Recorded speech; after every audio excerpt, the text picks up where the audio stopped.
I'm typically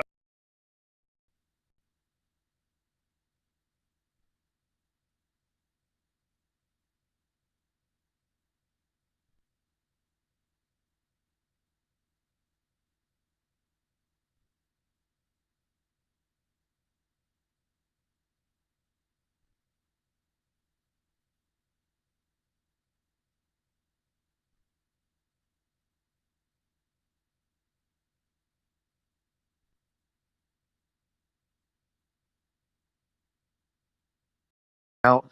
Let's just draw down in the chat all the time and out. Let's just use funded accounts for example. If you have 10% drawdown, how do people avoid getting?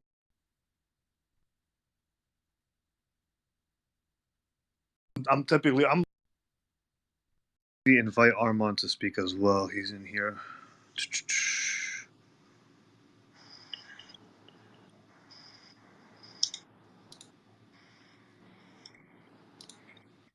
All right. Yeah, man, because like we've been talking about like drawdown in the chat all the time, and it's like, and I thought like because so many people they always like message saying like, how do you deal with drawdown? And I feel like it's one of those things that people don't talk about because everyone wants to try and show the just like all the profits and like hey I'm up X amount of money, but they'll never show the drawdown periods which like every single trader has. And I'm like, you know what, we could go ahead and make a space talk about that specifically because I know you had a great comeback with one of the prop firm challenges. Um, and I know like I'm typically I'm almost always in drawdown in one account. And yeah, and then obviously Armand had that epic comeback. If people haven't seen, came back from 9.8% drawdown, took about 15 months to bring it all the way back. So that was absolutely epic. Yeah. So yeah, man, it's something that again people don't really talk about because everyone wants to just show the glitz and glamour of hey, I'm crushing it this week, I'm crushing it this month.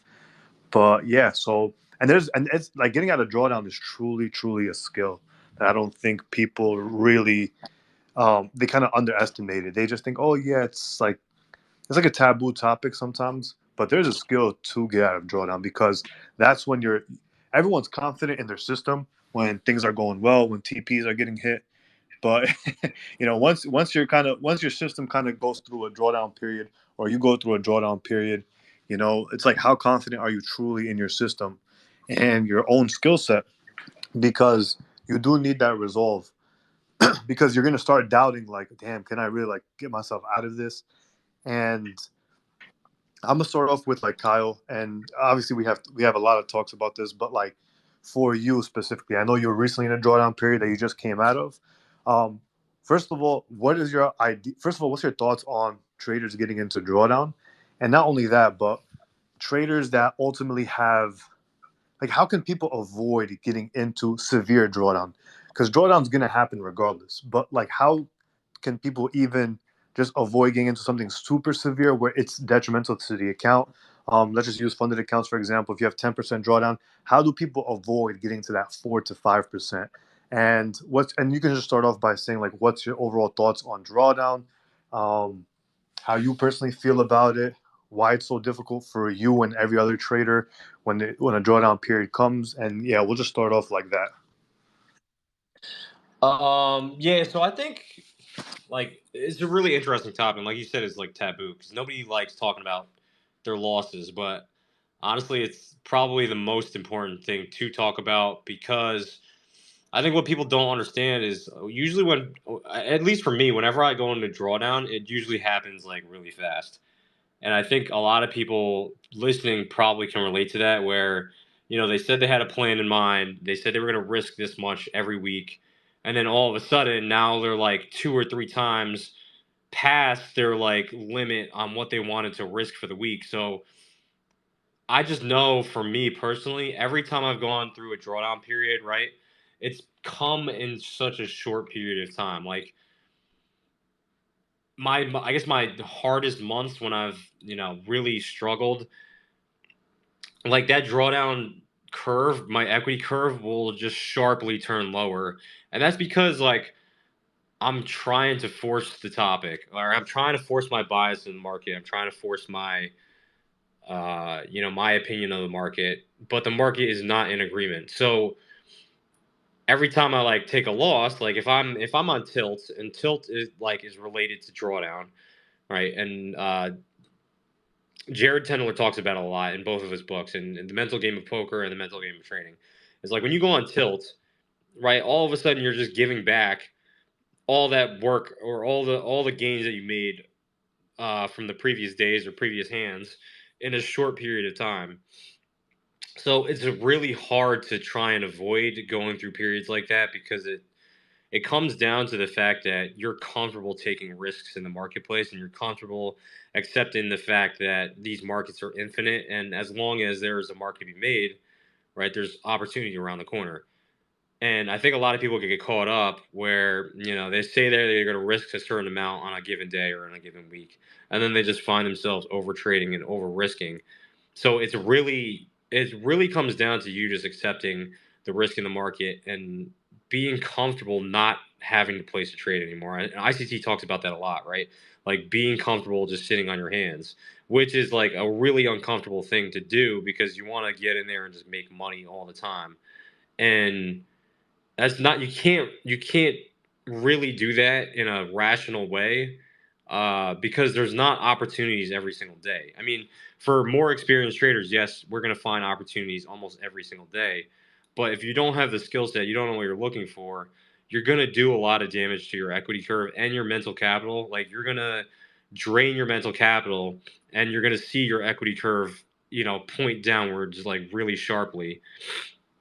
And this is not to like call anybody out. And I've experienced it myself. Like every time I've seen steep drawdown periods, it comes within a short period of time. So I think I talked about this on, it might have been Riz's podcast, where it's like an elevator, or sorry, a staircase up and an elevator down.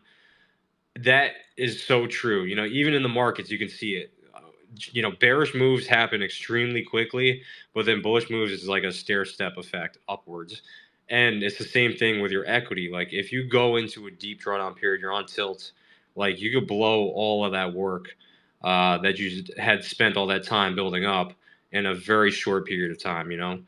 So one way that I protect against that is really getting away from the screens. Like that, it's really hard to do because yeah, there's so much opportunity in the markets. You want to get in here and just make money nonstop. But the reality is, like, it's draining on your mental capital. Like, you can't just come in here and just expect to slay the markets nonstop. I had a really great July and August, but now I feel burnt out because I've been so in tune and like really in touch with the markets that I was putting in all that work and like I guess neglecting the fact that yeah, it does take a mental toll on you to try and be in sync all the time, right? And it's the same thing with sports. Like professional athletes are not peaking every single day. Like if they're trying to peak during the playoffs, they're not going 100% every single game. There's some games they might ease off the gas pedal and they say, "Oh, we can take a loss here, we can take a loss there." But when you peak, you have to be like physically and mentally in the right place where you're like dialed in. And you can't be dialed in every single day of the year. Like it's just impossible to do. So that's just my perspective on when I had to crawl out of drawdown like a funded engineer. I just size back and take it slow. Because that's honestly the best way to get back in sync. If you're on a losing streak, the worst thing that you could do is try and size up and push it even harder, right? You don't have the edge anymore. Like if you're on a losing streak, the best thing to do is to flatline your equity curve. And I would love to just see a lot of traders' equity curves and how they're managing their emotions because when you're going through steep drawdown periods, like your equity curve, it's all over the place. Like you don't want to have an equity curve that looks like a roller coaster. You want to have it nice and smooth. And that one loss that you took yesterday or today is not really having a huge impact on your overall outlook, right? It's just another data point in your track record. Yeah, I think you made a lot of great points there too, especially the part where it's like relating it back to athletes. Because, listen, at the end of the day, you could be the most skilled, you could have the best trading model in the world, but at the end of the day, you also have to be able to perform. Because if you could have a hot market where everything's just going straight up, and I've had this before as well. Like everyone seems to be making money. Everyone's catching all these 50, 60 pip moves in like 5 minutes, right? Because the market is hot, and then you're just like not mentally synced in, and then you're not performing well. And it's the same thing, like you said, with athletes. Like, how many times do you hear it, especially in like long sports like baseball or basketball? You hear it all the time. They have a long, long season. You know, with basketball, they have like over 80 games. MLB, I think it's like over 100 games. So Yeah, it's it's like 180. exactly. And then with trading, we have what? I think it's 250 trading days roughly for the year, Yep. something like that. But it's like you're not going to be performing at the top level every single trading day. Just like all these athletes, sometimes they just check out mentally. And it's important to, like you say, step away, but it's like so much harder to do because sometimes people associate their whole personality with trading. So it's like if they don't trade the New York session, if they don't trade the London session, they kind of don't feel like, oh wow, like a part of them kind of feels like, Like I'm not getting the work done, right? yeah, exactly. And it's like because it's so ingrained into their identity, they hold dearly like, hey, I got to be trading because I'm a trader or something like that, you know. But going back to the topic of drawdown, um, yeah, I mean, it's interesting as we get more stats with like SFT, like we're trying to kind of show and see, like show people specifically, like, damn, like when people hit specific amounts of drawdown, right? Once people hit like around 7% drawdown, like we almost have 100% failure rate, which is Yeah. pretty insane. Like we're gonna have the exact statistics, but it, a lot of people do go through, like once they go through a drawdown, they just can't find themselves the ability to kind of climb out of it. So what's Well, even something, the and I thing is, want to, like when you go down 5%, right? You essentially got to make 100% on your account. yeah, exactly. And so I also want to bring Armin in here, and because he had like obviously that crazy epic comeback, right? Yeah. So, and if people don't know, he pretty much brought an account back from pretty much the graveyard, 9.8% drawdown, all the way back to break even, and he did it. And the most impressive part, honestly, is the fact that it took him like 15 months, which most people they don't have that patience.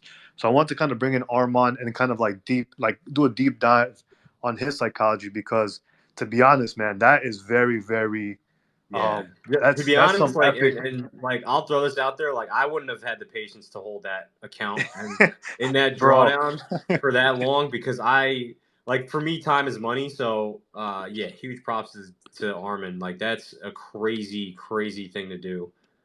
Agreed. So I want to bring in Armand, and then kind of do a deep dive on how he was able to really kind of do that. Like, what was the psychology behind it? And his psychology for someone so young is pretty impressive Hmm. because it's like he's like very, very mature. So I'm gonna let Armand speak, and yeah, he could just kind of you can kind of just bring up the account. What kind of emotions did you feel? What even led you to that drawdown period? Right? Was it just bad edge in the marketplace at the time? Was it psychology? Did you over leverage at specific moments? And then, yeah, kind of just bring us through that journey of how you were able to bring that account back. Yeah, so hey guys, What's going on? all good. Yeah, so it was crazy. So I brought this account to like, so I got funded with this account. It was like a 300K with TFT last year around October time. And I managed to get like 15K payout on there, which was like a few percent. And then the account was reset. And that's when I was like trying to again make another payout. But what happened is I went to like 3 losses. And that was like one of my first accounts. I just got funded around that time. With like my capital has just increased like over 1 million, I think. So I went into like 3 consecutive losses. I was like, oh damn, what's going on? Because before that, my losses were like maybe one at most, and then I would just make a payout because the high win rate I was having at the time.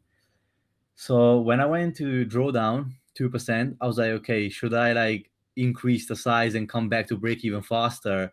That's literally what I did. I increased the size, trying to go into break even faster. But all that did is just dig the hole deeper for myself. Hmm. I went down more. And then before I even knew, I was down already like 5%. And at that point, I was trying to figure out the maths behind it on like the fastest way to get that account back to break even. But it was pretty stupid stuff I did. I kept like changing my risk, which I realized is not a good idea. Like if you're into drawdown, you need to stick with the the same risk and let your edge play out and your probability just play out over a time frame, right? And eventually you will recover it if your data and everything is correct. But because I kept changing it up, like I even reduced at one point, then I increased it again, and then literally in I think a week, that count was down to 9.8, and that's when I realized I had like one choice. I could, I don't know, maybe make a 0.2% trade and try to like get a huge home run, get lucky, maybe like a pretty much a lottery at that point, right? Or I could like try to find a better way to recover it, no matter how long it takes me. And that's what I did. Like I had 0.2%. I looked at that and I was like, what can I do? So the most logical thing was treat it as if I'm a break even. So I break even, I can lose 10, I have 10 losses at 1% risk. So I divided that zero point 0.2 by 10. And that's how pretty much I traded it for a few months. I was literally making barely anything. I was like 0.05 per trade making, plus like all the spreads and slippage as well. But at one point, then I set like targets for myself. Once I reach certain percentages in drawdown, that's when I would increase the risk to always give myself a buffer of 7 to 8% max consecutive losses. That's what I gave myself. And that took me 10 months to bring it into break even. That's crazy, man. So Yeah. wait, what was your thought process? Like, you obviously got the payout on the account. Like, what stopped you from just blowing the account and just signing up for another one? Because like I think a lot of people would probably just give up on it. But if it was like a test of your skill, like same thing for me with the funded engineer. Like I kind of just easily blown the account and just said, I'm done with this one. I'll just sign up for another one, and essentially reset. But like it was a challenge for me, and I was like, all right, I dug myself into a hole. Like, can I get out of it? That was like a bigger challenge for me. Is I wanted to see if I could crawl out of that drawdown. Yeah, that's pretty much it. It was pretty much a challenge. Like, I remember speaking to my friend about it, and he was like, "You're just gonna waste time. Just go buy another challenge, and you're probably gonna make so much more money out of that instead of waiting and leaving this account as such, like drawdown for such a long time. Especially with like max allocated that time with TFT, so I couldn't buy more accounts with them. So I had to like either blow this or recover it to have the extra like allocation with them. But I was like, I like to do things like that make me unique. I want to stand out. So don't want to just blow it and start like everyone else, right? And especially from like day one when I started trading, my goal was never to like find some sort of mathematical edge in the prop firm game. It was to actually learn about trading and become a good professional trader, which then maybe 10 years down the line, I can be managing, I don't know, 9, 10 figures of actual big investors, right? That's what the actual goal was. It was never to just milk prop firms. Like I could be just failing 10 challenges every month and passing like two of them, and then out of that make some risk 4% again and make profits. But that's not the track record I want to build and the reputation I will build in the space. So it's all based on goals, I would say. Some people maybe they just want the money. So for them, it probably is best to just blow it and have the 300K room again and just buy another account. No, yeah, you bring up like a really good point because I think if you want to become a professional trader, you have to treat it like you're treating it. Like if you want to be in this game long term, you have to understand how to get through these drawdown periods, right? That just because you go through the drawdown period doesn't mean that you're a terrible trader. Like show everybody in the world that you have the skill set that you can manage risk appropriately and protect the capital. That's like the biggest thing in trading is protecting your capital because so many people and me, Omar, Paladin, we talk about this all the time. Like, yes, you can be a profitable prop firm Order trader, filled. but not cut it in an institutional environment, right? Like, let's say if you paid $4,000 for some challenges, right, and then you got a $20,000 payout. Maybe that's 10% on your $20,000 or $200,000 account, right? Your net positive $16,000, but let's say if you got the next account, right, and you just blew it all, well, essentially you're just back at break even. Like you went up 10% and then just lost 10%.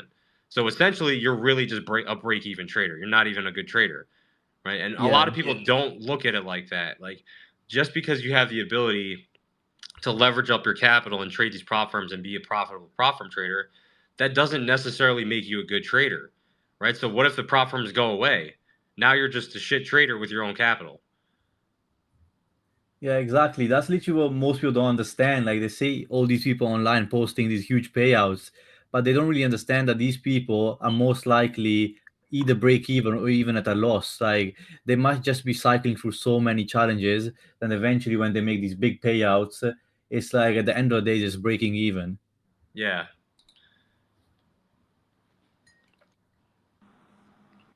Yeah, exactly. And to your point, what Armand just said there at the end, man, where it's just well, like towards the end where he was talking about like, treating it like a professional, treating it like he's not trying to have this 80% win rate system that does 5 hour a day.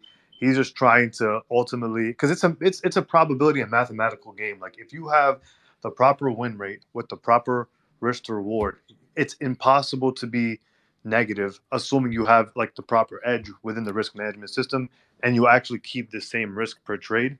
um, and it's actually mathematically impossible to really be at a loss. But the problem is the mental fortitude, like he was referring to stay within the risk system, to stay with it, because it's not easy, man. It really isn't. And the problem with, and I've talked about this before, it's so much easier to get at a to be mentally strong on a funded account because it's you're not really risking your money, but in that same breath, you can also treat it like, hey, this is not my money. So it's like you might see it as a lottery ticket. Like, you know what? If I just hit this one trade and this, and this Yeah. one payout is going to be like, a big amount, but then it's not, and then a lot of people are not thinking of it from a longevity perspective. Now I will say this: different things will work for different people, because some people, they do have that approach where it's like, you know what, even if I blow, let's just say I blow 4 200K account challenges, right? That's about $4,000. And hey, but that one 200K account that I get, that I withdraw, all right, let's just say they're risking a huge amount, 3%. Maybe they have a 10R trade, all right, or 10, they make 10%, my bad. So if they're risking, let's just say 3%, they just need like about 3R plus. Now they just made 20 grand. After the split, 16,000. So now it's like they subtract the 2,000 they lost, and they end up net positive.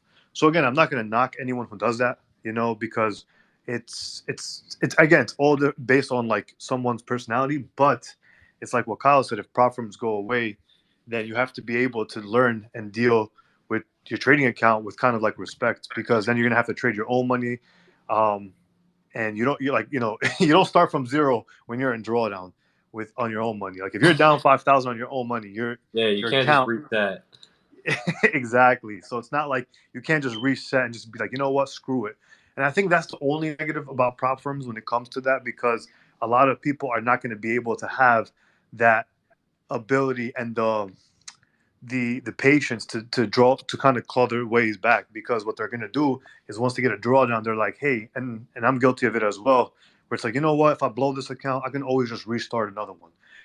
But the reality is, like, if you have your own capital, you can't do that, because the more drawdown you get on your own capital, the more poor you're becoming.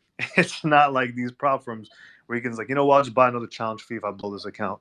So Mm-hmm. it's just, so that's the only kind I would think about, like the problems from a drawdown perspective, because it doesn't allow people the ability to try and get yourself out of drawdown. Because if they said like, hey, if you, obviously this will never happen, but if they said, hey, if you blow this account, you can't trade with a prop firm anymore, or something like that, right? Or they put some sort of restriction if you blow your account, then people would take it a lot more serious. But because people can just, hey, you know what, I'm down 5%, I'm just gonna risk 2% a trade, and if it blows, it blows, and if I get back, I'll get back to break even. But worst case scenario, I'll just buy another challenge, or I have another funded account. So, Mm-hmm. but I mean, if the end goal is to kind of be like a professional trader, you do have to abide by certain parameters, because investors are not like, you need some sort of longevity and track record, because investors aren't going to necessarily, they're not going to Yeah. give someone capital who's kind of reckless, or Like doesn't put have it put yourself in the shoes of the investor. If I were to give somebody, I don't know, $1 million, are you comfortable losing 10% in 2 weeks? Most people are losing their 10% in 2 weeks or a week, right? Like I'm gonna fire you as soon as you get the money. So you have to even treat the prop firm just because you have the ability to just reset and just reload and buy another one.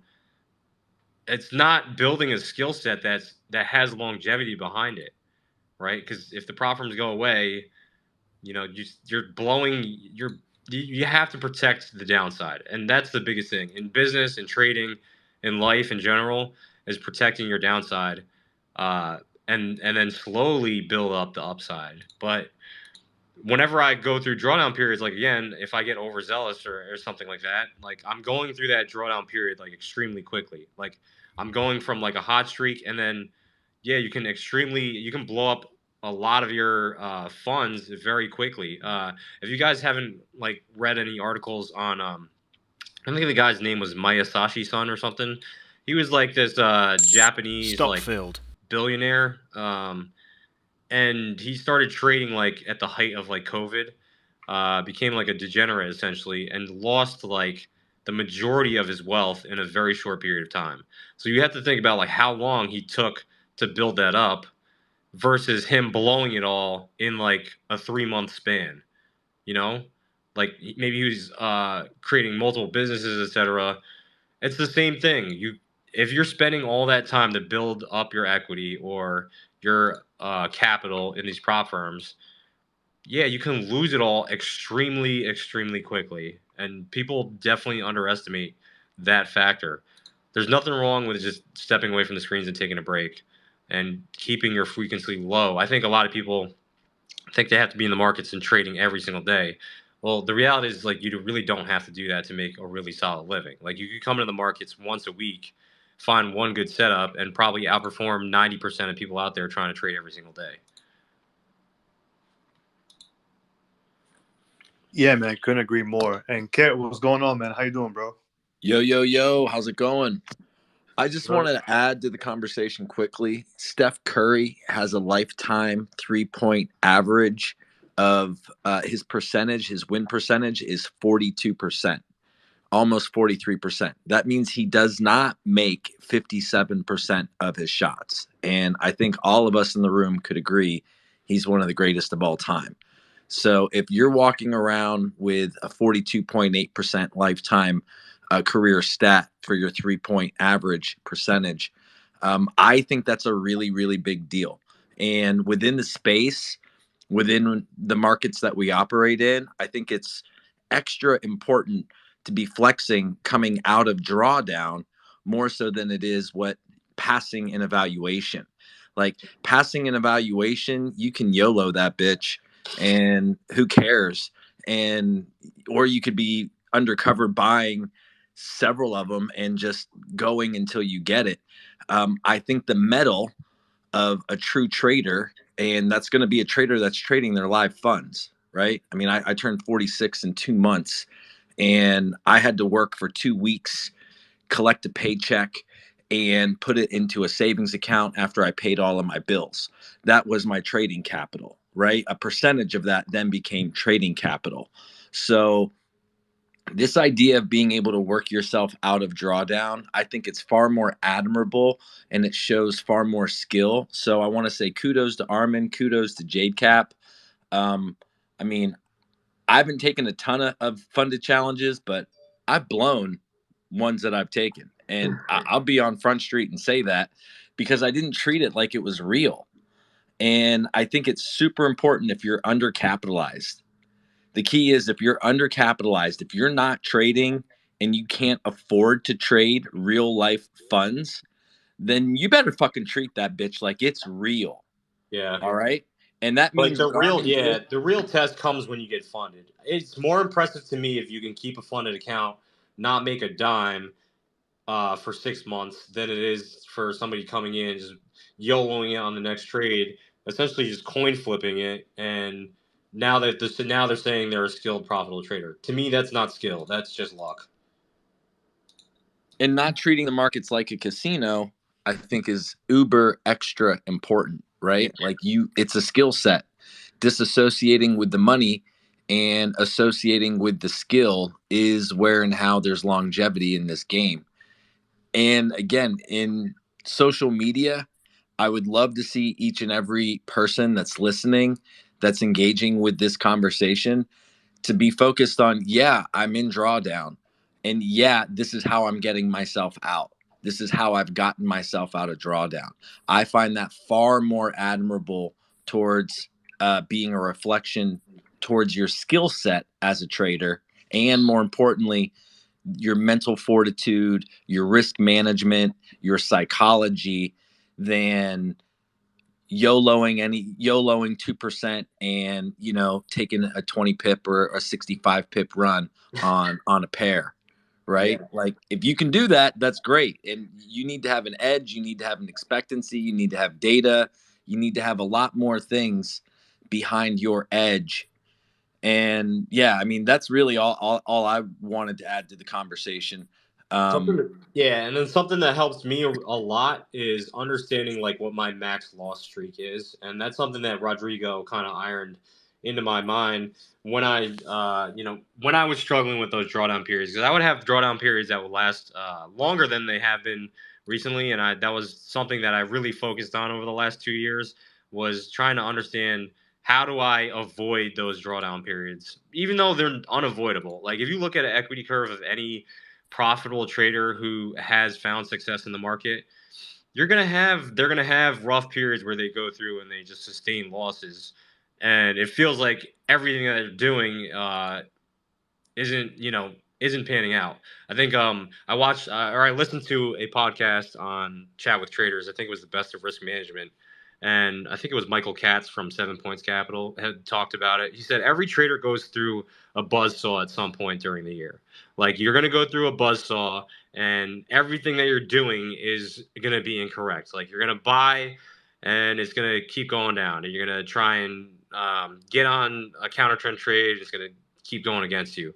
Like, some of those periods are just unavoidable. It's just part of the market condition. Hello. It's part of trading, essentially. And how do you avoid going through such a rough period? Like, let's say if you go through a period. Before going forward, I would like to state that most, if not all, of my discoveries were made by reverse engineering concepts taught by the inner circle trader. Ambiguity is a first quarter month and XAMD. The diagram to the right gives a visual. Every cycle to buy below its true open. And if you are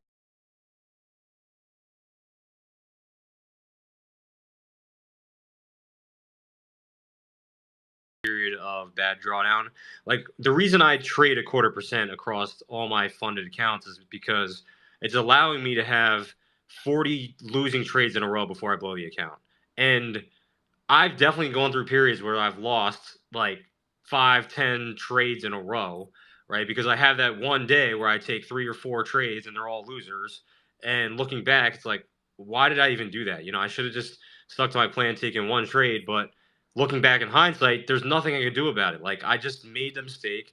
I lost 3 or 4 in a row. I broke all my rules. And yes, some of the best traders in the world break rules still. Like, you're not invincible to your own psychology. Like, you're gonna go through a period where you think or some of these setups look A plus, they look prime, and you take the trade and it just goes against you. So I always looked at it as, I'm gonna give myself X amount of shots before I blow the account, right? And you can adjust it as it goes against you. Let's say you lose 5 in a row, and then all of a sudden you scale back your risk. Now all of a sudden you have more trades that you could lose before blowing the account, right? And I always look at it like that: is the deeper in drawdown you get, the less risk you want to take, and give yourself opportunity to get back out of it. Because if you start sizing up, now all of a sudden you're emptying the clip and you're on a losing streak, and it's making it extremely hard for you to dig back out of it. Yeah, I think you brought up a great point. Is like the avoidance of even getting too deep in drawdown by making sure, like, hey, if I lose 3 in a row, am I going to be okay financially on the account? Am I going to be okay mentally? Because people, when they think about their R or their risk per trade, they only think about it like, oh, well, I could risk 2,000 on this trade. I can risk 1,000 on this trade. But it's like, dude, if you got to think of like, hey, would I be okay if I lost 3 in a row and I'm down $6,000? I'm down $3,000, right? It's not about like, hey, if I take one loss, because it's easy to take one loss, you know. But it's like if you take 3 in a row or 4 in a row, is your psychology going to be affected by that? Because the problem is once you get into drawdown, it's very difficult to kind of stay afloat with your trading style, your trading strategy, because it's easy, like I said before, it's easy to kind of stick with the routine and everything when everything's going well. But now when you're in drawdown and you kind of have those demons in the back of your mind, it's very difficult to do that. So if like people can kind of avoid getting too deep of a drawdown, I think that is really the best way possible to go about it. And I know Gene's here as a speaker as well, and I know he talks about this topic a lot, and that's why I kind of like I like a lot of his content outside of just the trading, but the whole psychology talk.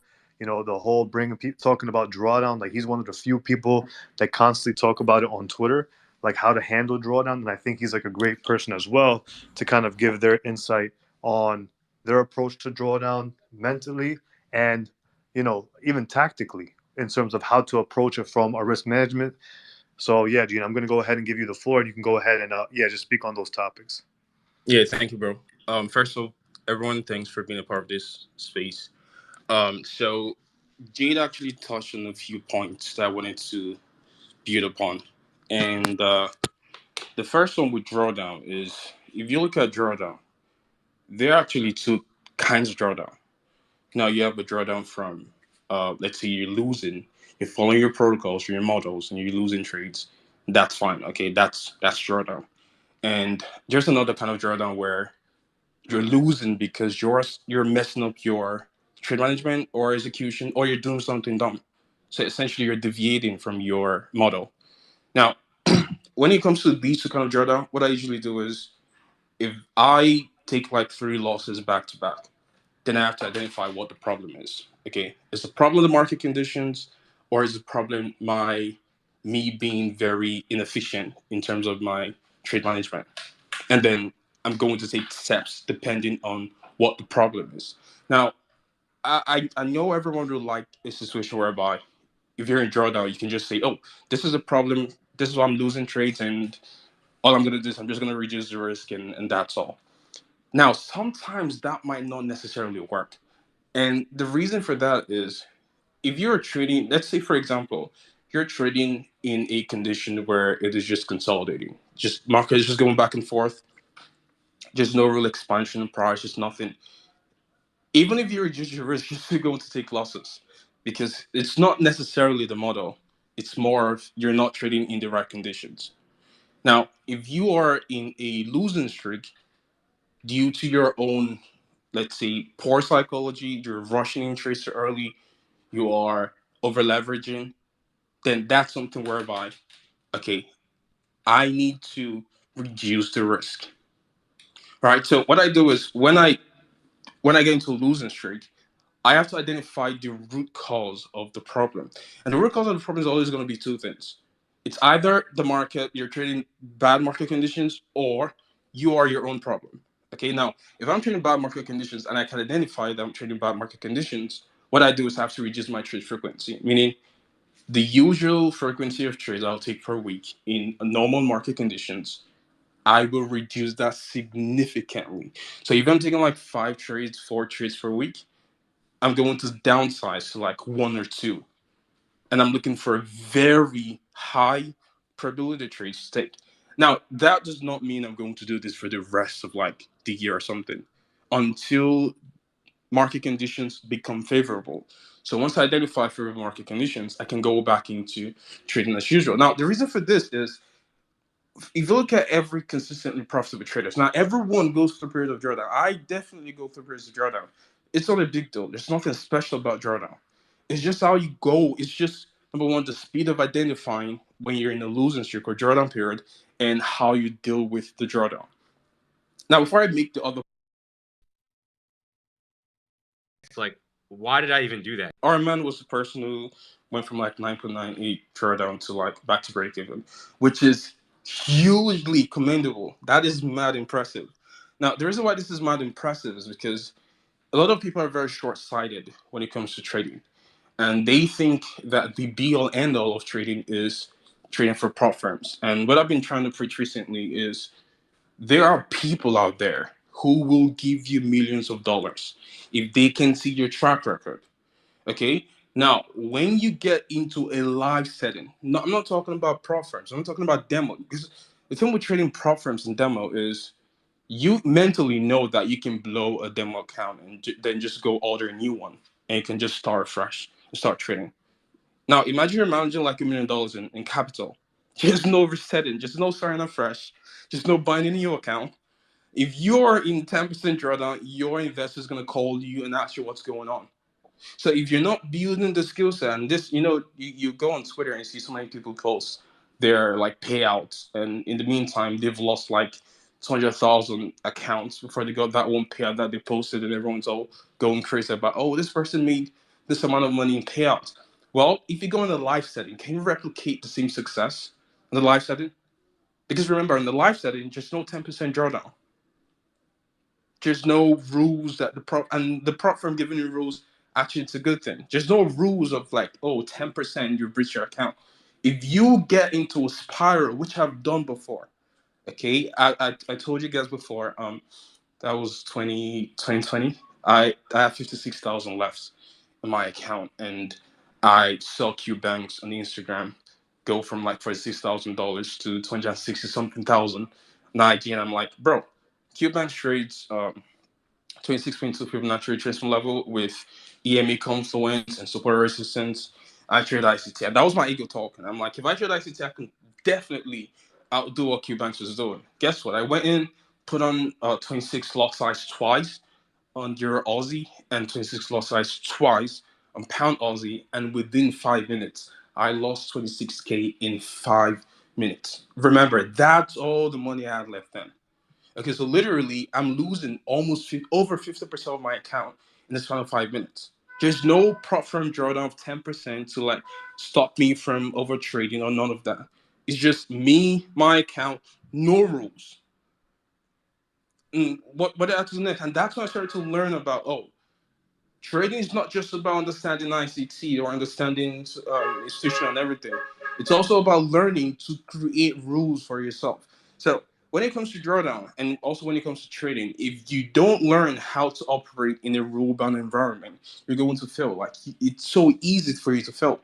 And the reason why it's so easy for you to fail is because we as humans, we naturally don't like to follow rules. Now, if you look at, and this is an example I like to use. I like to say, okay, if you compare to societies, and we got one society where just law enforcement, just judiciary, just a constitution and everything, and they look at the second society where just no constitution, no judiciary, no law enforcement, no institution, nothing. What institution do you think would be well organized and will thrive?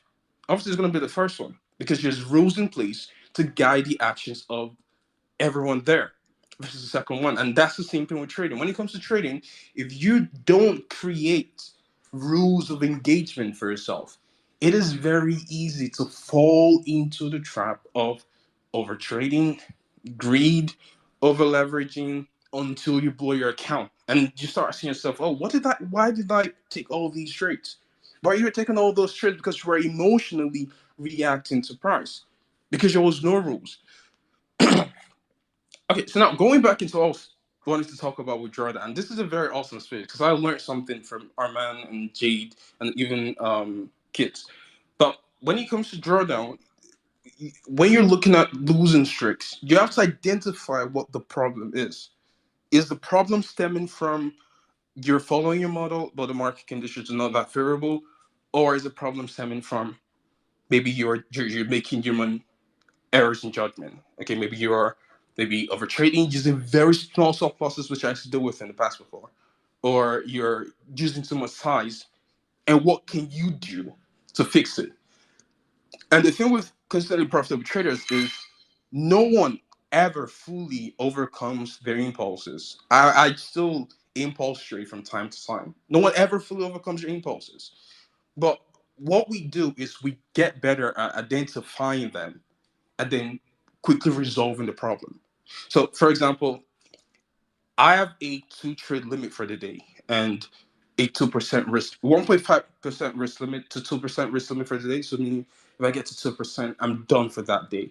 And the reason why I can do 2% is because on average, I take around 4 trades per week. Okay, so 4 trades per week is the average number of trades I take in a week, and I'm done.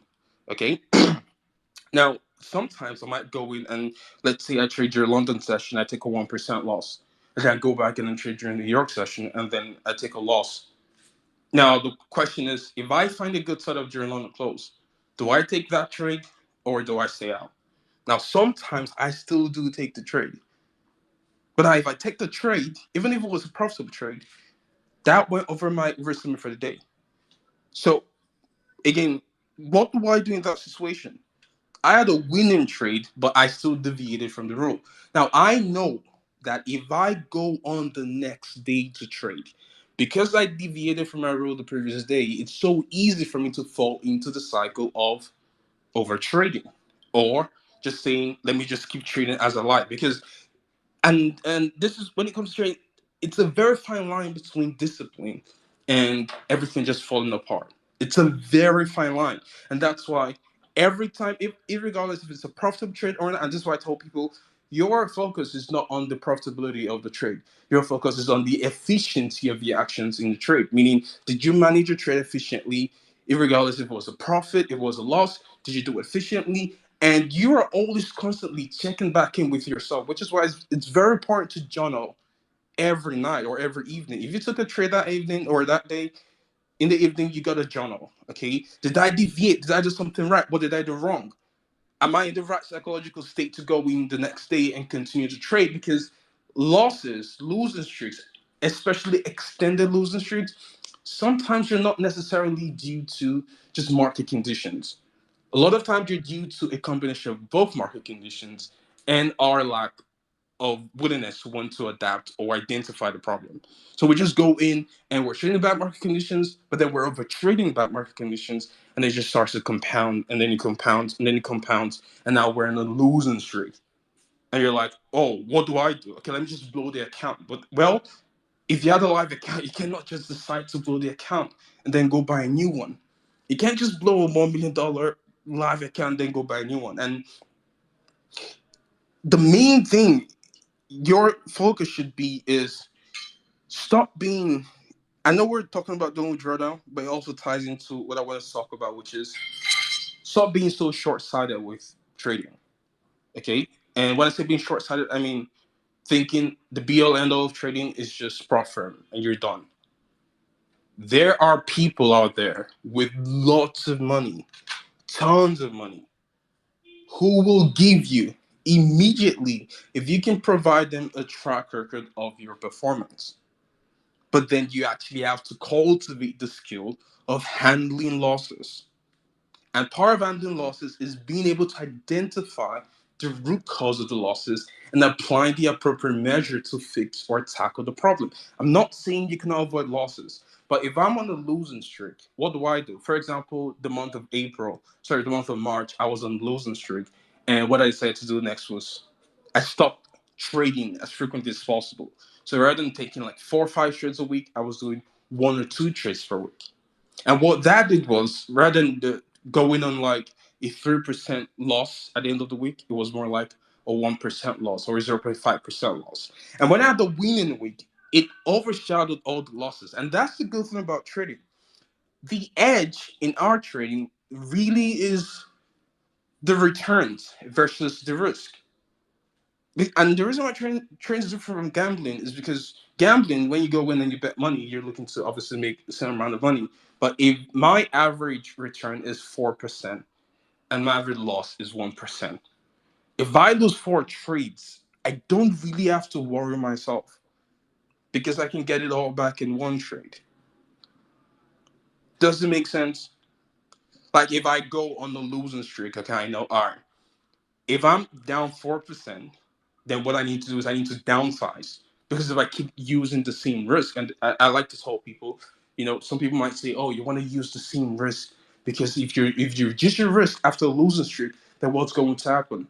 Well, again, remember, when it comes to trading, the first thing in trading is not equity growth. That's not the first thing. It is equity preservation.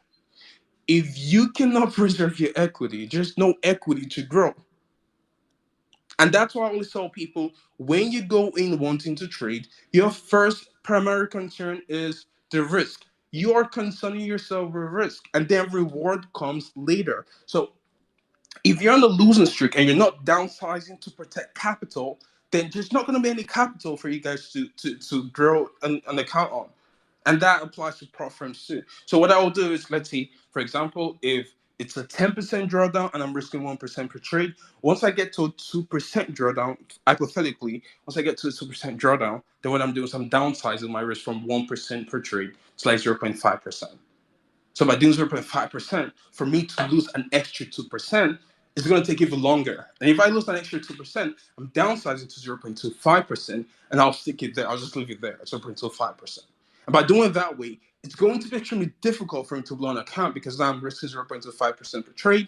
For every loss, I'm losing 0.25%. But for every win, I'm making around 0.75 to 1% gain. And I know eventually over time, I'll get back to break even and then I can go back up to using the same risk and boom, profits. So when it comes to trades, first concern, equity preservation. Second objective, equity growth. But now the problem is everyone comes into trading only looking at equity growth. Everyone's only concerned with the rewards. No one's concerned about the risk. Okay, I'm going in. I might be on the losing streak. Do I downsize in this losing streak? Why am I on the losing streak? Is it error of judgment or is it bad market conditions? How do I adapt? What do I do? No one's asking all these questions. It's all about, okay, if I can increase, and that's the last thing you want to do, except if you're fine losing the account, which is fine.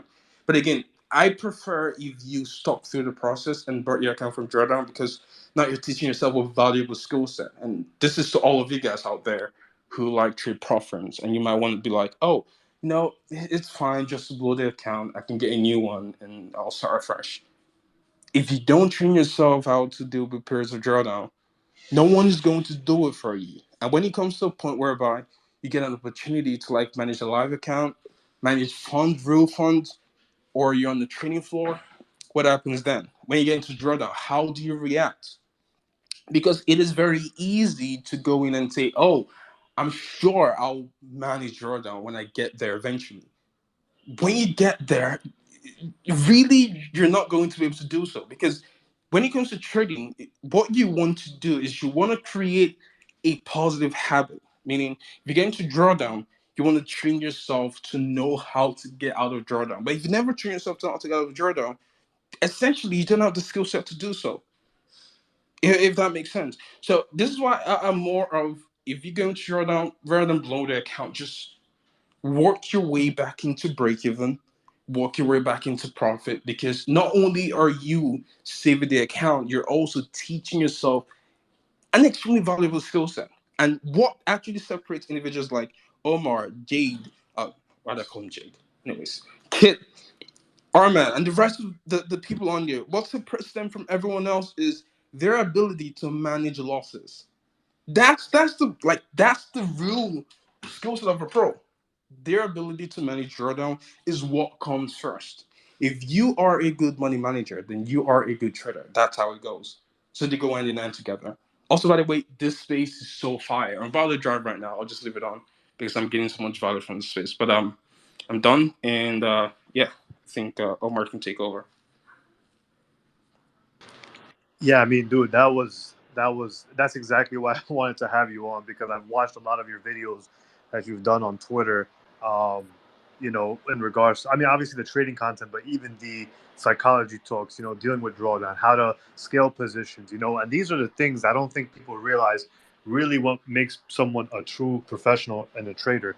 Like how they manage their risk. And I know it sounds cliche, but that's just the reality because even now to this day, like it's so I feel like people have once they find their trading model, once they're find the style they want to trade, it's very very easy to kind of understand. Okay, the market is going to do this. The market. Some people, I mean, dude, I've seen some people who are able to call moves at specific times, but then a lot of them won't show any sort of profitability. And again, some people might be a little bit more inclined to keep things behind closed doors just because they want to keep their trading progress to themselves instead of allowing people to kind of dictate or give their feedback because sometimes it does mess with some people's psychology. But there's just people that just struggle. And I think a lot of us here who have been down that road where it's like man, I can call this a market. I know I know price is gonna move in the New York Open during 8:30. I know price is gonna do this in London session. But then it's like there's there's a gap between the skill set and actually being able to make money, which is like pretty interesting because across the board you hear that, right? And and yeah, man, just the whole risk management part about it, avoiding trying to even get too deep of a drawdown. But once you're in that inevitable drawdown state, is like, how do you react? Because sure, it's easy and I keep repeating this, but it's just so true. It's easy for people when things are going well to abide by the process. But the problem is when people start to, have that drawdown period, what they tend to do is now they're going to not wake up early. Now they're going to be scared to go ahead and take trades. Their models like staring them in the face, they'll be a little bit shy to take the trades. And those things are things that it feels right, right? But the problem is feelings actually have no bearing on reality. The like someone could feel like, damn, this trade might not work out because I'm in a drawdown, but it's like this trade is independent of the prior trade. And I think people, they get into their own heads when they're in drawdown, and then they just stick to like, oh, what makes them feel more comfortable. But listen, man, this trading game is not a game of comfortability at all. Like, you have to take these risks. You're literally like, we're kind of like professional gamblers at the end of the day. Like, you have to put on risk. A professional poker player has to put on risk when they have a great hand. Like, if they feel like, hey, I'm kind of nervous, it's like, no, if you have a great hand, odds are in your favor. You just have to play it according to the system, because it's not about that one trade, you know.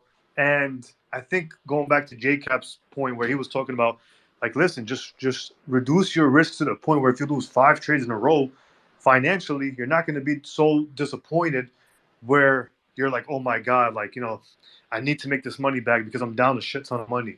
Like, that's really where it stems from. Where like some people, they put on too much risk, and then they ultimately, when they do have that drawdown, they lost more money than they realized, like, damn, than they're comfortable with. And I've been in drawdown multiple times. Almost every funded account I have now, and even in the past, at some point have dealt with some sort of drawdown. But it's just, I personally go about it from the idea of like, hey, listen, I just gotta take the trade every single morning.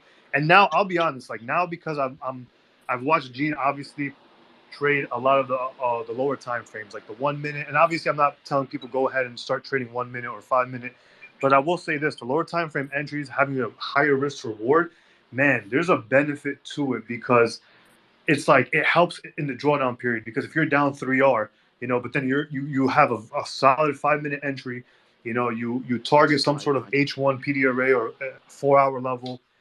I mean, dude, that one trade could bring you out of drawdown, and you could be literally 1 for 4, 25% hit rate, but still be up a positive R because of the risk reward on lower time frames.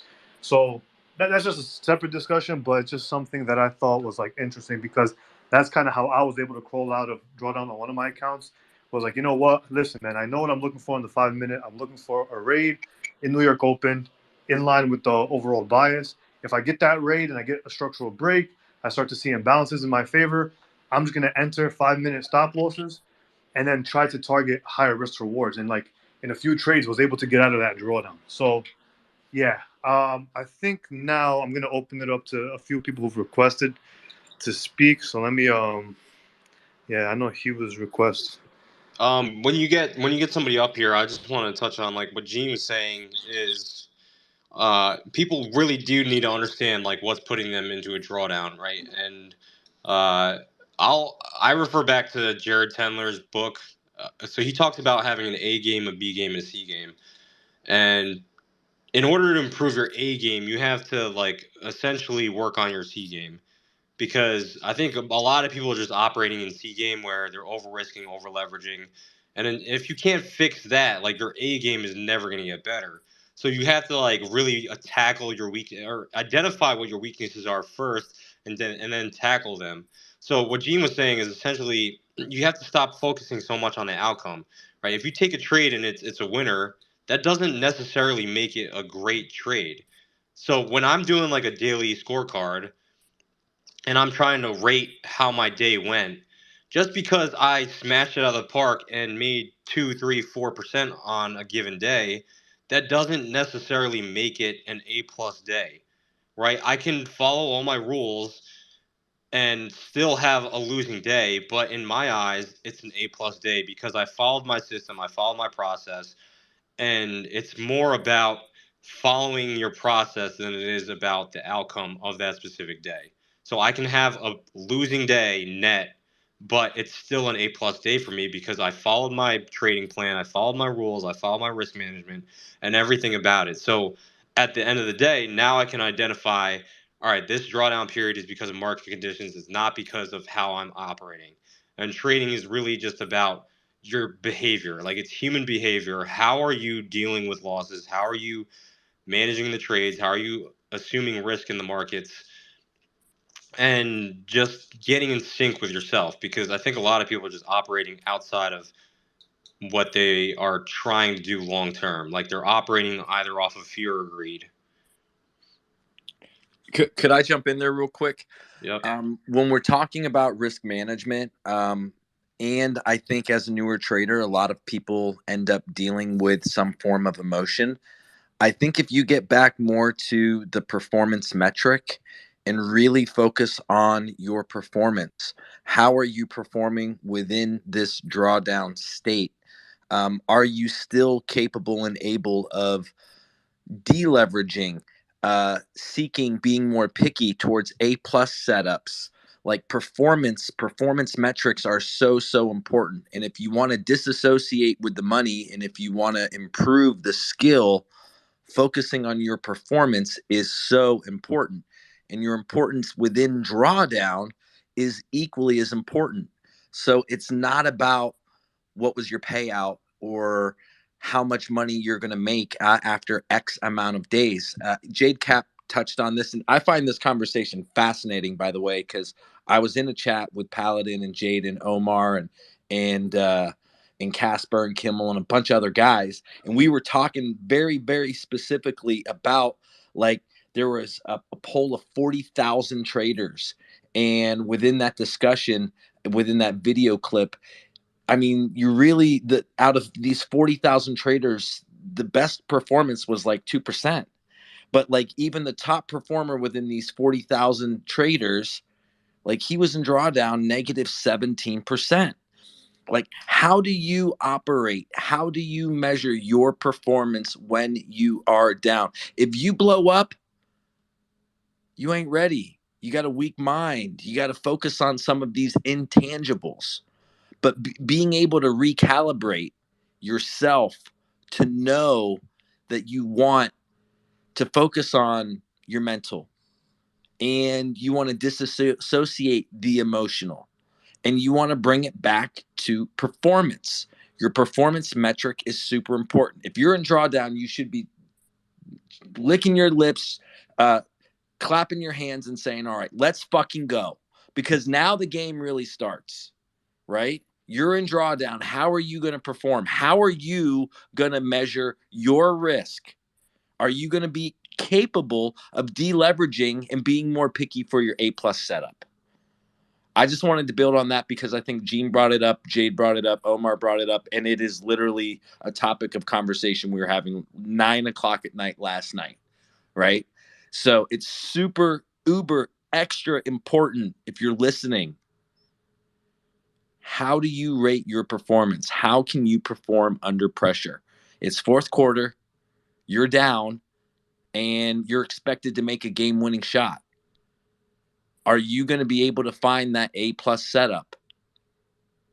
And are you going to be taking it from half court, or are you going to be able to give yourself some form of a layup?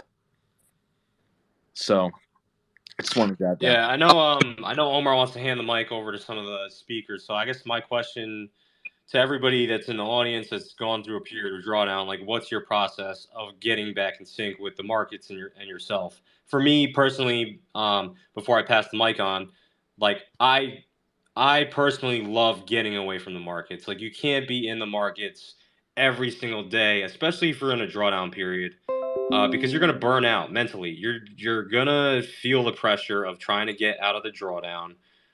You're just going to be sitting at the screens and saying, I have to get out of this drawdown. I have to take these trades. And you really, for me, I love getting away. I'll go camping. I'll go on a vacation. I'll just get off the grid. Don't even look at social media.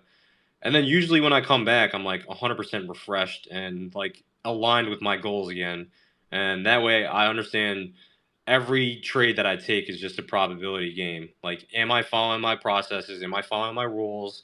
Am I managing my risk appropriately? Like, where am I as far as in my equity curve? Do I need to deleverage and build up a couple wins and build that confidence again? Or can I, if my equity curve is already pointing upwards again, like, am I ready to start hitting size again? So that's kind of my question to the audience, whoever's going to take the stage next. It's like, what are you guys doing to get back in sync with your process while you're in a drawdown? Terry, just I wanted to touch on something real quick before I like go in the car.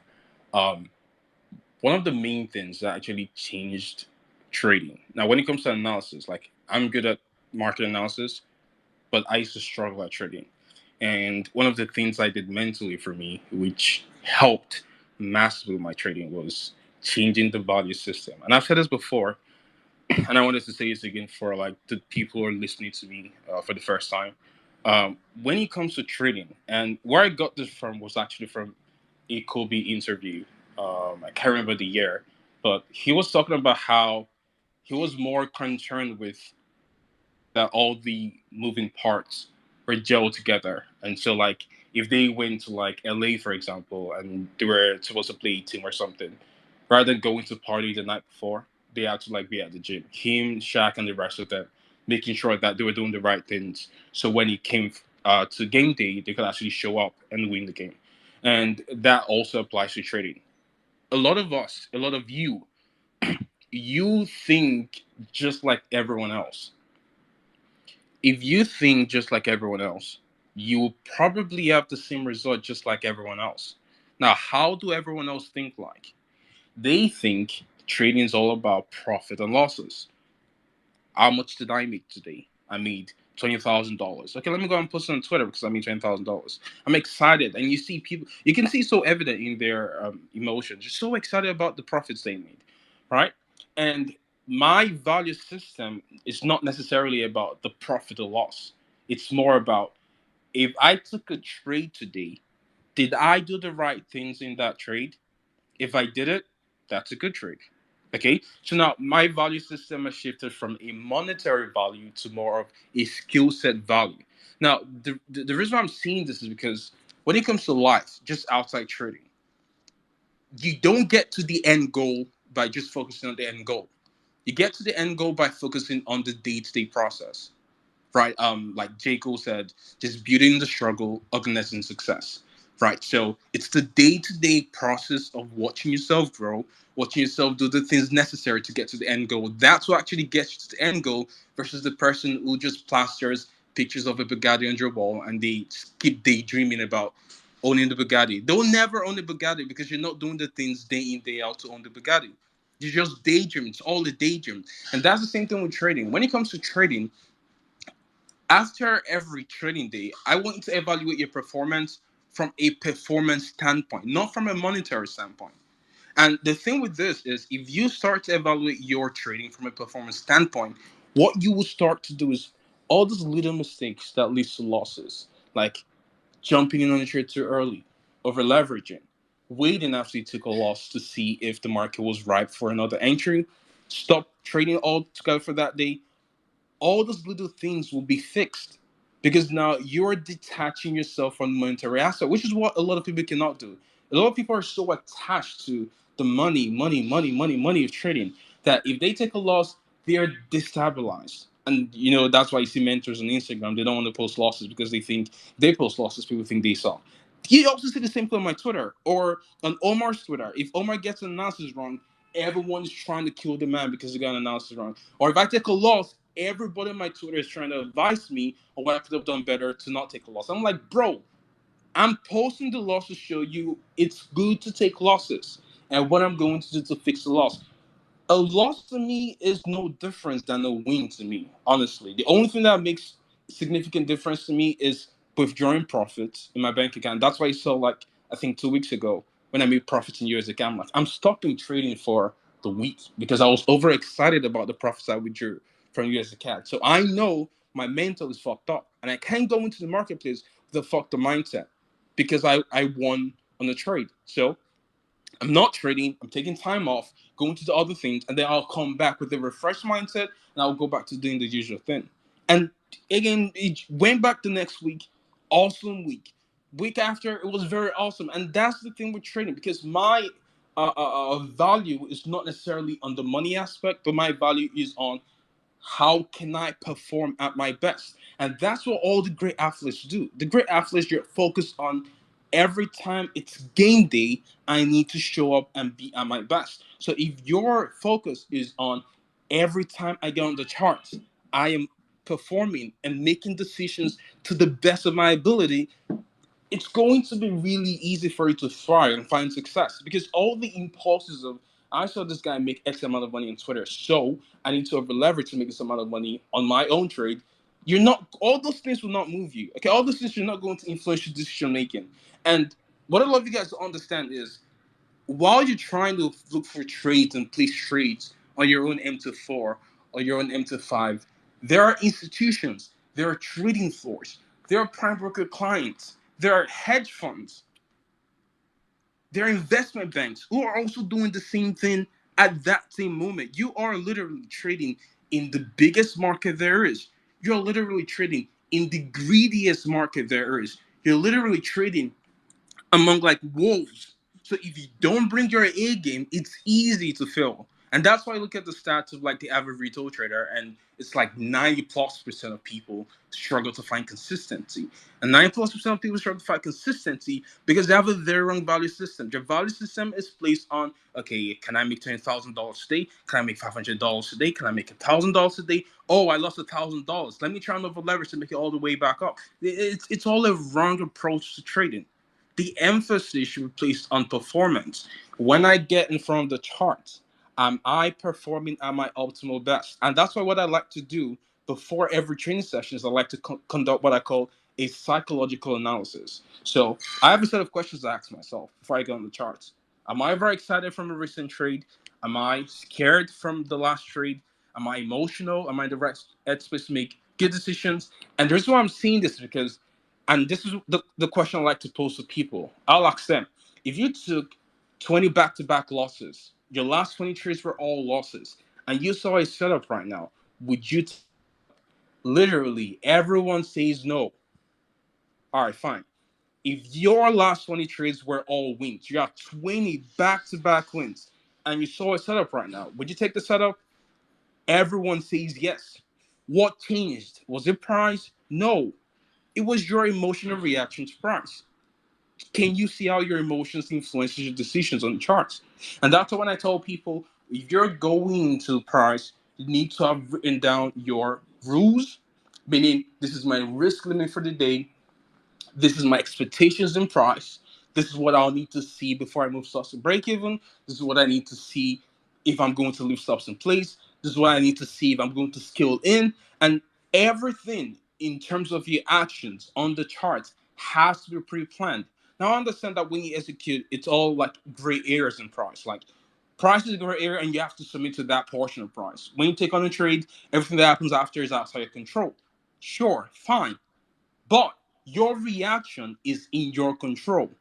And what people do is they would have a very good analysis. They'll have a very good trade execution. And then they'll fuck up the management. And you're fucking up the management because, oh, price is reversing back to entry. Let me quickly close this trade because if not, I'm gonna lose my payout. Or let me quickly do, and it's like if you're making decisions based off of, oh, let me quickly close this trade because I'm gonna lose my payout, or let me quickly close this trade to avoid losses. How many times is price going back to break even and then exploding in the direction of your trades? So many times. And your initial plan before was to leave your stop loss like that. Allow the trade to play out and see what happens. But because you were emotional after your execution, you fucked up your trade. There's so many cases because I deal with this, and I know there's so many cases whereby you have the right analysis, right execution, bad trade management, and usually that stems from a very bad market psychology. So what I'd like to tell people to do is before you get on the charts, you have to be 100% professional on the chart. And what I like to do is I like to, just like Kobe does, Kobe gets into like an alter ego kind of personality, which you call the Mamba personality or the Mamba mentality, sir. So I like to get into like an alter ego mindset. Okay, when I'm on the charts, business. Okay, it's like checking the emails. I'm doing business here. Just no chance for how much I'm gonna make or none of that. What I'm concerned with is, am I making the right investment decision today?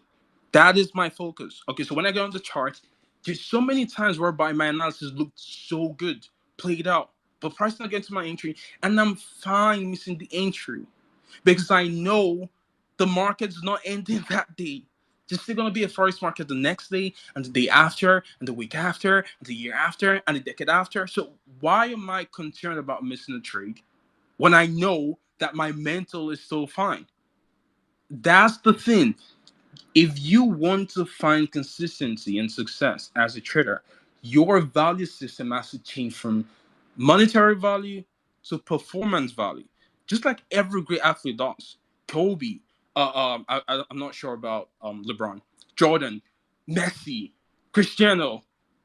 If you listen, because I listen to them, Kanye, if you listen to people like this, you would see that their mindset is focused on performance, not on the outcome.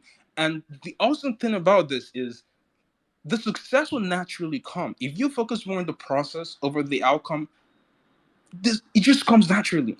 Like when I do trades, and a lot of times I go on winning streaks. What I like to tell people is I'm not really focused on the fact that I'm on a winning streak. Because when I start to focus on the fact I'm on a winning streak, I start to mess up my executions. I start to overthink my trades because I don't want to take a loss. And that's not the right mindset to go into trading. So my best trading comes when I'm not really focused on the money or the winning streaks or the losing streaks. But instead I'm more focused on I need to make the best decision every single time I step in front of price. I need to bring my A game every single time I'm in front of the charts. Just like an athlete would, just like an artist would. And that's what you're doing. That's the same thing with trading, right? If you're going to find success in this business, A game every time, A game. Step on the charts. I'm not really concerned about if I'm going to take a loss because you're bound, you will eventually take a loss. I'm not really concerned about taking profit because you will make profits. I'm more concerned about making the best decision in interest of my equity. Okay, so I want to protect my equity. I want to grow my equity, and how can I make the best decision in front of price? That's your value system. If this becomes your value system, what you're going to discover, and I'm going to end this call because I know I'm talking for too long. If you switch your value system to this, what you're going to find is you're no longer going to be scared of taking trades. All those, oh, I'm very scared of taking a loss, all those different things. Because that's your value system, why are you going to be scared of something that you don't actually value? And what you would see is the profits start to naturally come. Dealing with drawdown becomes easier mentally and psychologically because your value system is now more on performance and making the best actions in front of the charts versus how can I quickly recoup the drawdown? How can I quickly recoup losses? How can I quickly make money? And that's where a lot of people find it very difficult to get to that mindset, and that's where they kind of distance in trading. So this was kind of like a rant based off of what Jake just said. I'm sorry. So I think Rodrigo wants to speak. So I'll just mute myself right now. Yeah, I mean that was great, Gene, and yeah, don't worry about like listen, man, like the value that you bring in terms of all the realness when it comes to trading. Like, feel free to always go on and stuff like that. And I'm gonna go ahead and let me bring on Blanco because he was waiting for a little while, and then Rodrigo, and then yeah, because I gotta end this space around one, about like 40 minutes from now. But I'll let Blanco speak because he requested to speak a little while, and then after that we'll go ahead and get Rodrigo on, and Rodrigo will be able to offer a lot more insight because he also works with a lot of, he's like a mentor to people in terms of psychology coach, and he has actual insight to people's progress as they kind of revert back to him. But yeah, we'll let Blanco speak, and then we'll send it over to Rodrigo. Hello, can you hear me? Yep, all good. Perfect. I believe most of the pressure nowadays on traders happened or has happened because of prop firms, especially with the time limits that they had. So traders had to make 8% in 30 days. So they would see the account, a 100K account, as if they have 100K, and they will risk 1% on the account, and that's 1K. So in order to make 8%. But if you come to reality, you have in total. Let's say you have 10% total drawdown and 5% daily drawdown. You have 10K to trade with, and you have 5K for the day. So you are risking 10% or 20% of your trading account in one trade. I think nowadays that there is no time limits. There is no reason for people. If you're consistent, there is no reason to lose a prop firm account. If you trade like the classic, we used to trade 1% on a personal account if we are still learning, maybe, or we're still not sure, not 100% consistent. And once we are consistent, we would do 2%, 3%. So if you do 3% of 5K, that's $150 on a 100K account. That's your risk. That's your maximum risk. I think if you do that, you can pass prop firm accounts. You can do the phase one in 2 weeks, 3 weeks, 1 month. You can do the phase two afterwards. And even on your funded account, there is no reason to lose that. I think that's the main reason people focus nowadays on prop firm accounts. You have 100K and you are down 5R. You're not down 5%, you're down 50%. You have to make 100% on the account in order to be back to break even. You don't need to make 5R. You're not about to make 5%. You're about to make 100%. So that's why you see the stats. I believe my Forex funds used to share stats like that. If people that are down 4% or 5%, they never make it back. Only maybe like 5% of people or less. So if you are treating drawdown, or if you're treating your prop account like a personal account, then you are you will fail most of the time. And if you treat it like it's the account that you are paying for a prop account, you're paying for 5K, you're paying $500 to get access to 5K. And if you do well, you will get that 5K. If you don't think you can do that, if you don't think you are very consistent, I believe you should deposit that $500 into your broker account and try to double it within a month, within 2 months. If you see yourself able to do that, then go back to trading prop account. About consistency, you don't need so much money. I believe you need like $300 a day, maybe. Nowadays, I think with the inflation in the US, like $300 would be good. For 20 days, that's 6K a month. 200, 200 will be 4,000, 300 will be 6,000, yeah. So that's how much I think you need. You don't need to make 1K, 5K a day and then lose another 2K next day. That will be gambling, pure, 100%. I think people need to more calm down while trading, focus more on what trading is, on the word itself, because you are buying a product that you believe it's undervalued and it will be overvalued over the next period of time. So if you go back to the roots, let's say to support and resistance before we have ICT concepts or smart money concepts and all of that. If you look at the charts nowadays, if you look at the daily charts of the past year or 2 years or 3 years, you'll see the support and resistance that we learned in the beginning before we learned the ICT concepts or any other concepts. You'll see these happening in the market, but we focus on going into the smaller time frames or even the bigger time frames. We try to have 1 to 5 or maybe 10 pips stop loss and to maximize as much profit as possible. I have a friend that still until today, when he treats the market, when he buys in the market, he does. I mean, it's not everybody's cup of tea, but for him, when he trades the market, he trades with no stop loss because when he sees a product at a certain level, he sees, okay, this product is undervalued here, and I believe over the next period of time it will be overvalued. So he starts taking positions in this product, and according to support and resistance, most of the time he succeeds. And the times that he fails, he still can come out in a small loss or small profit because of his averaging technique. So trading is not only about ICT concepts or smart money concepts, about the 1 to 10 risk reward.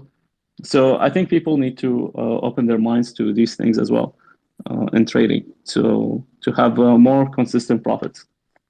And That's all for me. I'll hand back the mic to Omar. Thank you.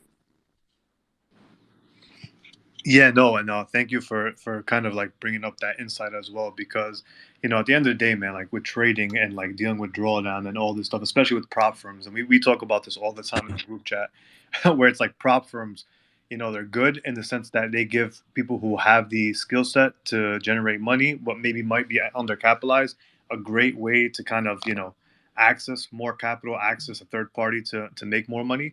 But it also, like you said, people just they don't understand the risk, and that's why, like what JCab was talking about, he puts on only 0.25% of the risk of the problems once he's funded live. The reality is that 0.25 is 2.5%, which is Order much more filled. reasonable versus someone who's risking 1% on the funded, which is, like you said, 10%. So great stuff overall. And I'm gonna bring it Rodrigo in. Rodrigo, he's a psychology coach, and I think he'll be able to bring a lot of insight as well, because he does have experience working with traders. He's worked with other prop firms as well in terms of psychology. So he has a lot of insight in regard to that. And I'm actually interested, Rodrigo.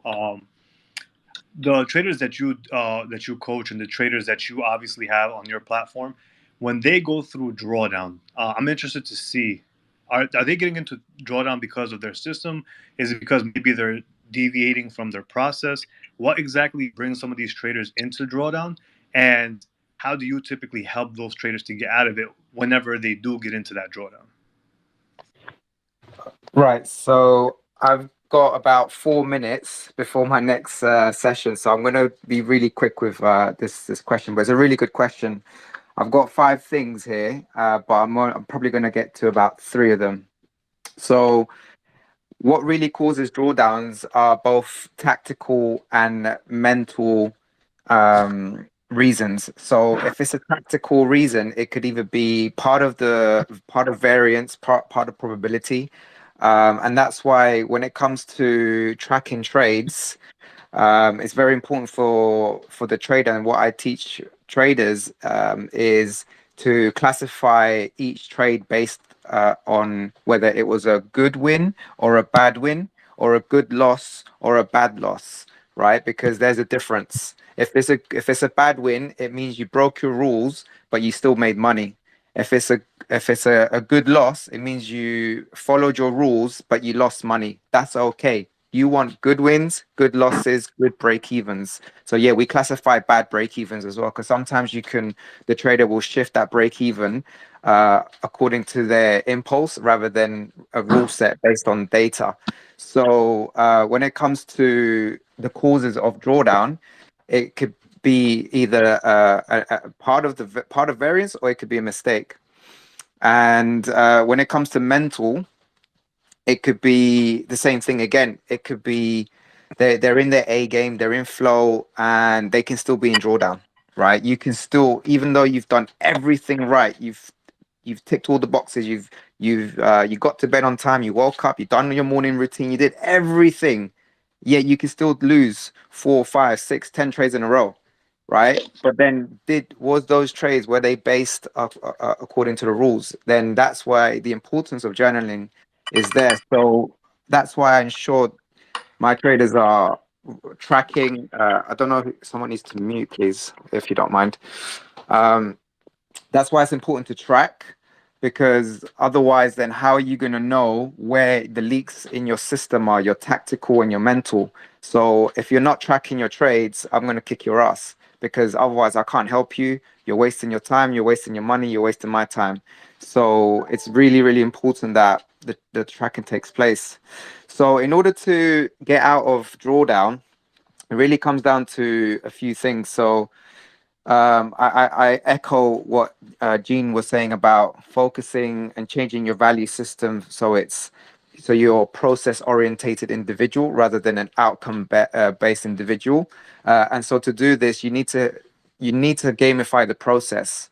So rather than seeking reward from the outcome, you seek reward from the process. So what I do is I've created a score system based on that process, so that the scoring system, so we judge you, or I judge you, or you judge yourself by that score based on process. So if you've done everything right, you follow the rules, you follow the process, your routine and habits, then, you know, you get 100 out of 100, no matter what the outcome of the trade was, right? So, you know, you get a pat on the back. Well done. You know, come back the next day, do it again. So when it comes to getting out a drawdown, it really comes down to just focusing on that process. And the other thing I wanted to mention was about killing the ego, because a lot of the time when traders are in drawdown, it's the ego that gets in the way. The ego does not like being wrong. The ego, if it gets strong enough, then you essentially become a slave of the ego.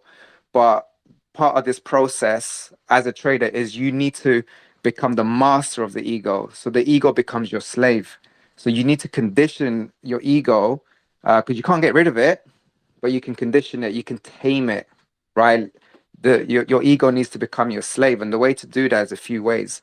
A couple of ways that are on top of my mind right now is, yeah, you got to follow the routine and the process. Like I said, you got to gamify it. But other little tips is when you're in the gym, when you work out, push yourself beyond what you think you can push yourself towards. So when you get to failure, do a few more reps. Where when you get to I'm going to run 30 minutes today, run 45, right? Oh, I'm going to do 5 more sit-ups, do 20, right? Start. That's where it really counts when you get to that. So the ego is going to tell you, oh, you've done your bit. You can stop now. Nah, fuck that. Kill the ego and just go ham on that workout. Really go towards failure. That's one way of doing it. Another way of doing it is fasting, because the ego just you want to eat, right? You're hungry. So, but if you do like some, you know, regular 2 or 3 day fasting or intermittent fasting, that's a really good way to control and tame the ego, because what you're really doing with ego is you are increasing the muscle, the delayed gratification muscle, because that's what the best traders have. They have a high level muscle of delayed gratification, whereas 99% of traders, their instant gratification muscle is way stronger. So you need to start taming the ego. You need to control how your reward system is, where you're getting your dopamine from, because otherwise you're just going to you're constantly going to be seeking the outcome. You're constantly going to be seeking to be right. But it's not about being right, guys. It's not. It's not about predicting your 5R, 3Rs, or it's not about that. It's about making money. It's about the process, because that making money is the byproduct of following the process. So, man, I've got more to talk about, but I'm gonna have to jump out. So I'm gonna have to love and leave all of you. I hope that was some alpha for you guys. Thanks for the space, guys. Thanks, Omar.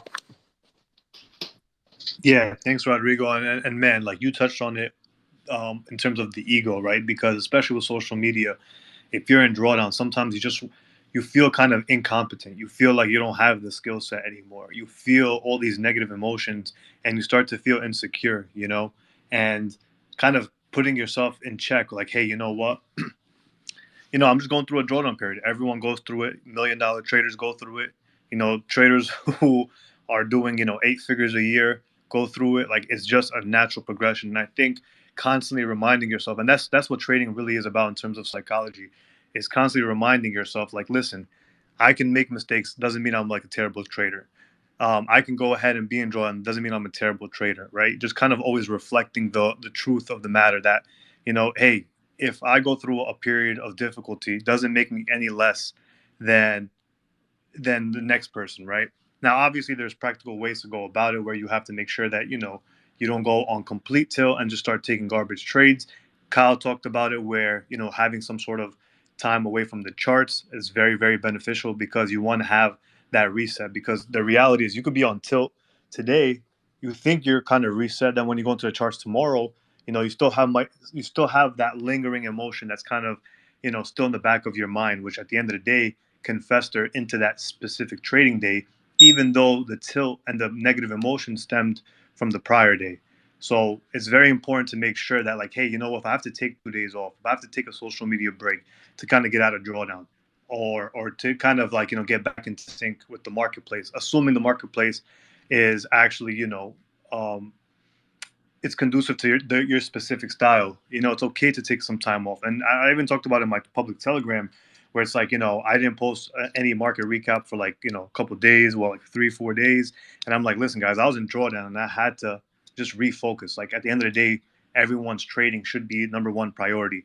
And if you have to take some time off, if you're a mentor or something like that, I mean, it's it's fine, because at the end of the day, like you have to worry about your trading. Your financial well-being in terms of your trading career is ultimately going to be dependent on your performance. So if you have to take some time to step away and kind of recollect yourself, you have to do what's best for you at the end of the day. And I'm going to bring on Paladin because he just hopped in now. We have to go in about 15 minutes because we have like a call for SFT in about at 1 o'clock. So yeah, Paladin, you can kind of go ahead, speak your thoughts, and we can kind of end it on that. Yeah, my bad. I was supposed to hop on earlier, but I booked the wrong flight. Instead of Miami to LaGuardia, I picked LaGuardia to Miami, man. So I was freaking screwed there. But you already know I had to book another flight. So I'm chilling. But we're talking about drawdown. You already know my nickname, drawdown specialist. So basically with with the drawdown.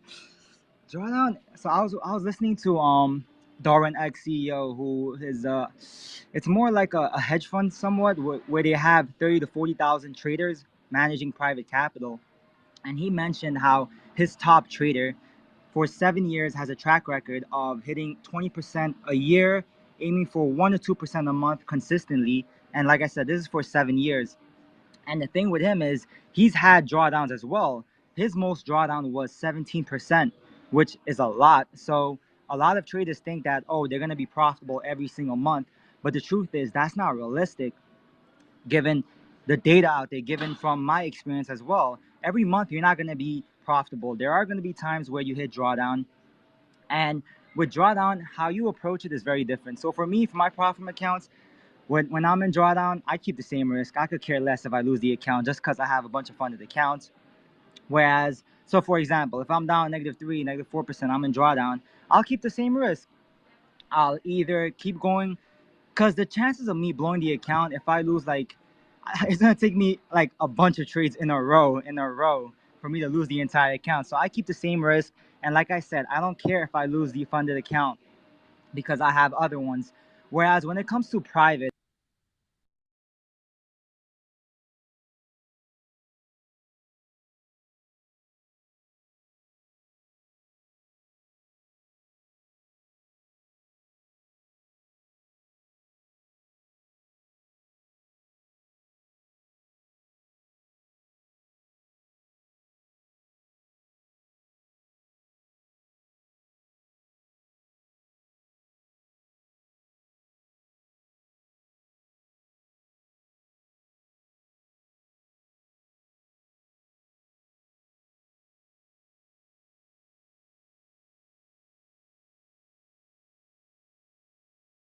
Times everything I do will be ignored or will be disrespected if there is a news coming out. Okay, so what I had to do was I had to go back because the first time when I did the back test, I did not pay any reference to news.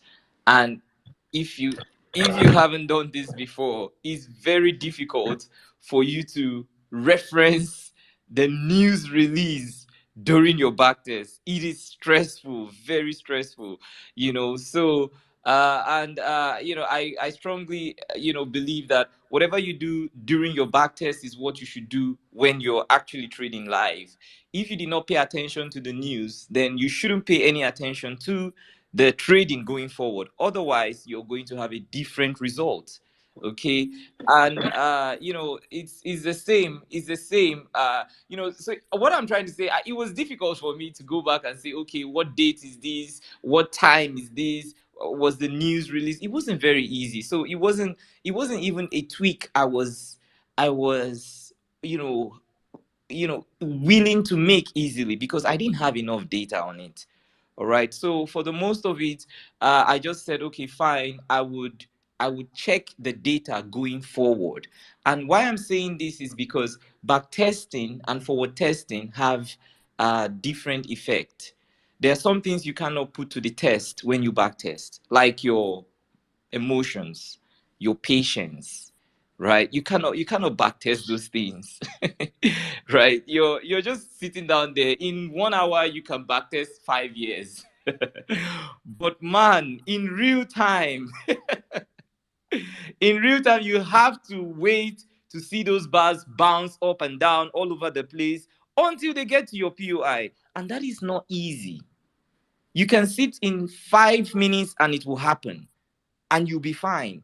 But if you have to wait for each 1 hour bar to print and you have about 7 of them to print before they get to that POI, you're not going to execute the same way. Because if there is a week that did not get there and it starts to take off, you're more than likely going to chase.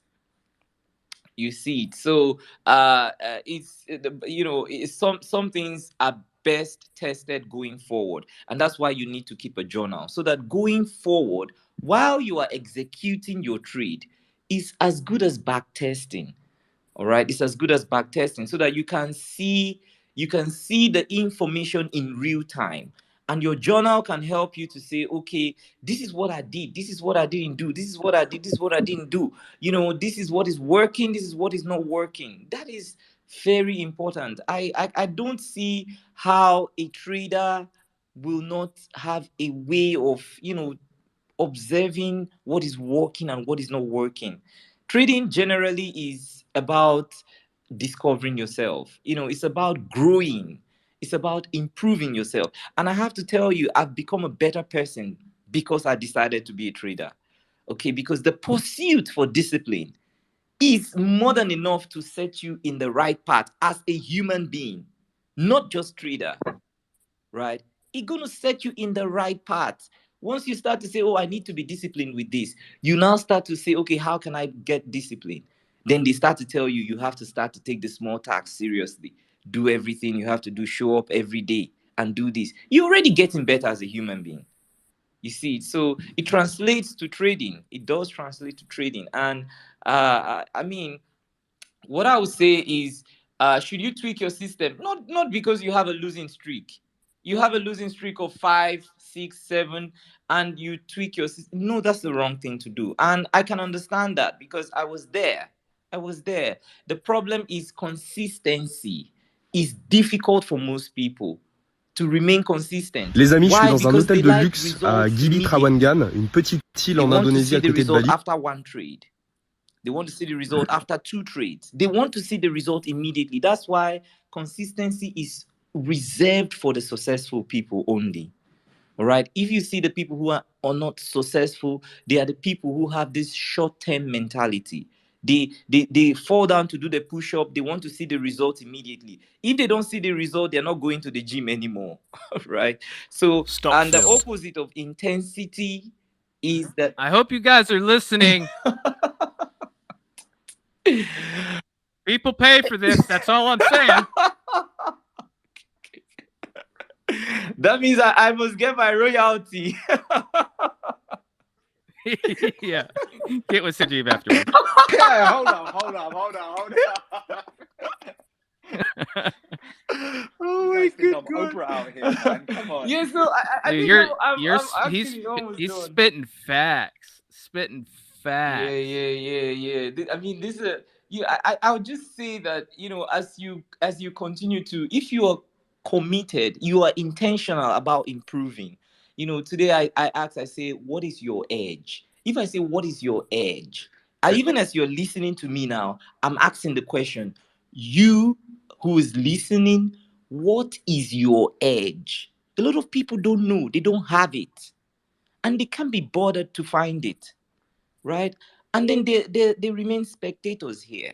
If you get to the point where you can personalize the question and say, what is your edge? I say, what is your edge? And you say, okay, Trader Benny says, what is my edge? And you don't know what your edge is. And you consciously, intentionally go in pursuit of your edge. You're going to find it. You're going to find it, right? So, but people don't do that. They are all over the place. They're all over the place. And today they pick up any shiny object, any shiny, the shiny object syndrome. Anything they see, they just take the strategy and they want to make money with it. If they make money on the first trade, voila, they preach and then they say, yes, they found the holy grail. And then the next minute they dump that one when they have a losing streak. You see, so it's never gonna work like that. That's what I believe. It didn't work like that for me. I started to think in the block theory.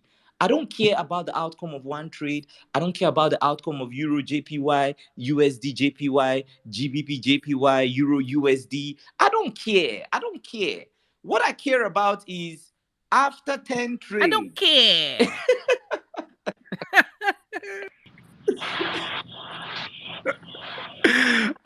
Right. So what I'm bothered by is what has happened after 10 trades. Right. The results after 10 trade is what is important. And if you tweak your strategy every minute, you can't even operate like that, because you don't know what to hold on to. You don't know what to hold on to. You tweak from here to here. How are you going to measure that? You tweak again from here to here. How are you going to measure that? It's almost impossible. So the best thing is find your edge. Let it be, let's say you're looking for 3, 4 things to happen. When they happen, you now say, okay, these 3, 4 things has happened and I have entered. Then you can now say, okay, after 10 attempts, 25 attempts, 50 attempts, 100 attempts, how many was successful? How many was not successful? This is a mindset